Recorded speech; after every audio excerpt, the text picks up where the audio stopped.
Paper leak ये कोई मामूली विषय नहीं है। ভারতের প্রধানমন্ত্রী নরেন্দ্র মোদীর আশ্বাসের পর ২৭ দিনের অনশন প্রত্যাহার করেছেন পরিবেশ কর্মী ও শিক্ষাবিদ সোনম ওয়াংচুক। শুক্রবার রাতে গুরগ্রামের মেদান্ত হাসপাতালে কেন্দ্রীয় মন্ত্রী জগৎ প্রকাশ নড্ডা ও জিতেন্দ্র সিংহের উপস্থিতিতে তিনি অনশন ভাঙেন।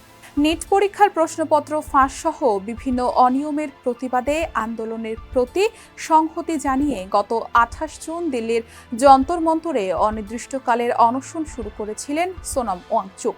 আন্দোলনকারীদের অন্যতম দাবি ছিল কেন্দ্রীয় শিক্ষামন্ত্রীর পদত্যাগ এবং প্রশ্নপত্র ফাঁসের ঘটনায় কঠোর ব্যবস্থা নেওয়া।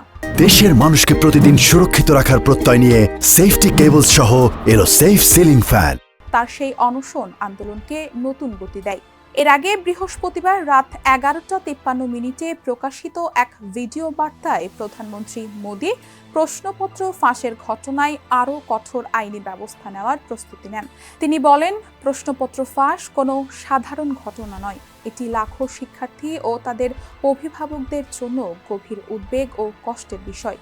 তিনি আরও জানান, গত ২.৫ মাসে সরকার অভিযুক্তদের গ্রেফতার সহ বিভিন্ন পদক্ষেপ নিয়েছে। শিক্ষার্থীদের একটি বছর নষ্ট না হয় সেজন্য পুনরায় পরীক্ষা নেওয়া হয়েছে, যাতে প্রায় ২২ লাখ শিক্ষার্থী অংশ নিয়েছে। মোদির এই ঘোষণার পর বৃহস্পতিবার রাতে হাসপাতালে শয্যায় বসেই অনশন প্রত্যাহার করেন ওয়াংচুক। এ সময় তার স্ত্রী গীতাঞ্জলি জৈন আংমো ছাড়াও কেন্দ্রীয় মন্ত্রী জেপি নড্ডা ও জিতেন্দ্র সিং উপস্থিত ছিলেন। অনশন ভাঙার পর উপস্থিত ব্যক্তিরা তাকে উত্তরীয় পরিয়ে শুভেচ্ছা জানায়। পরে সামাজিক যোগাযোগ মাধ্যমে ওয়াংচুকের উদ্দেশ্যে শুভকামনা জানান প্রধানমন্ত্রী মোদী।